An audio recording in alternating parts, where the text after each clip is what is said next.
Alright, I'm redoing this screencast because last time the sound system was turned off, so hopefully this works out a little better and you can hear.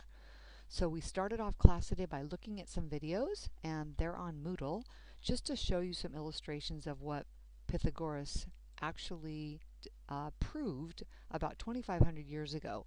So then you began cutting out some squares at your table groups, and we arranged the squares into right triangles. And what you found is that when you put your 3 by 3 square at a right angle with your 4 by 4 square, and we took the biggest square and we laid its side right here, we found that the side length of the legs, which make the right angle, that the squares of those, 9 plus 16, are equal to the hypotenuse, the longest side, squared, 25.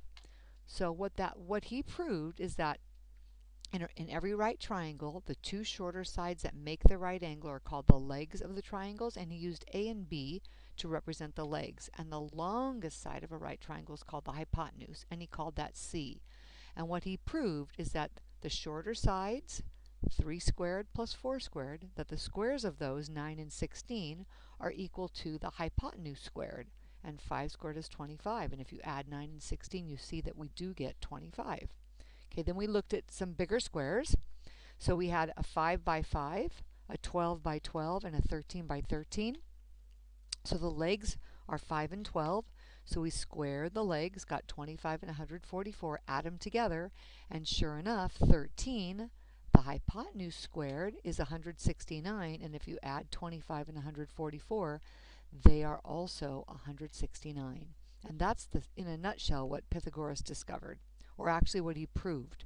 So when you have something proven, when you've proven something, it's called a theorem, and this theorem was actually named after him. So it's called the Pythagorean theorem, and he wrote the formula for it. And he said, in any right triangle, if the legs are defined as A and B, and the hypotenuse is called C, that A squared plus B squared is equal to C squared.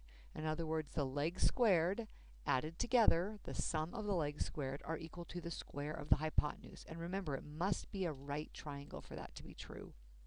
So in your notes, I had you sketch it just to get the vocabulary words.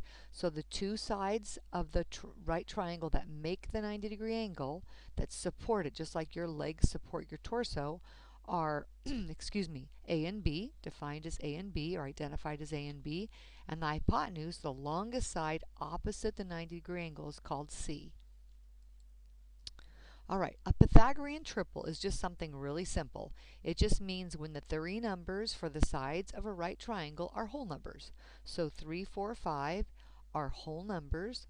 3 squared plus 4 squared equals 5 squared, and they make a right triangle. So that's called a Pythagorean triple. 5, 12, 13 is also a Pythagorean triple because, as you saw back here, the square of 5 and 12 is equal to the square of 13. So that's all it means, is that the three sides are whole numbers. But there are many, many, many more decimals than there are whole numbers for Pythagorean triples. So to look to see why, we just did some application problems. So if I'm a quilter, I have lots of rectangular pieces of quilt, but I want to cut them apart into right triangles so I can rearrange them into interesting designs, like a pinwheel. So the length of this rectangle is 20 centimeters and the width is 14 centimeters, and I want to know the length of my diagonal cut.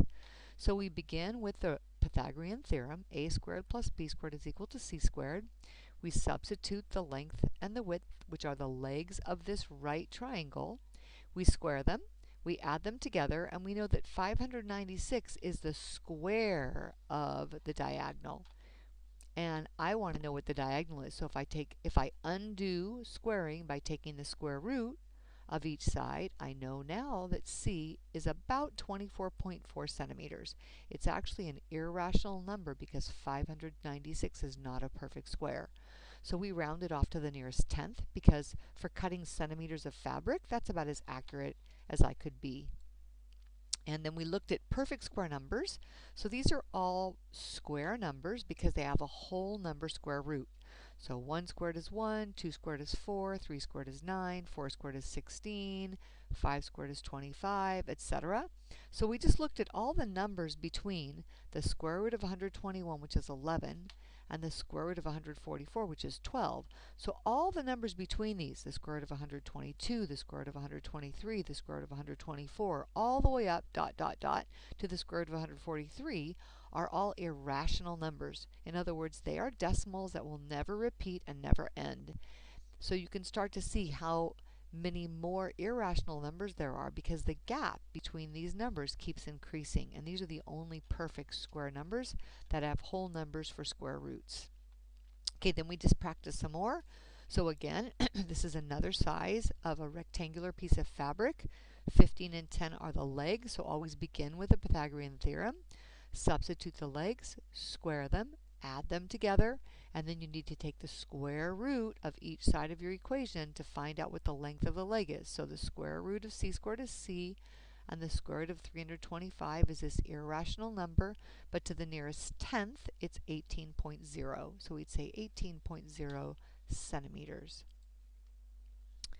And then I had you try one yourself. Same steps. 10 squared plus 16 squared, the legs, added together equals 356, and the square root of 356 to the nearest tenth is 18.9 centimeters. And then you had some homework practice, and that's it.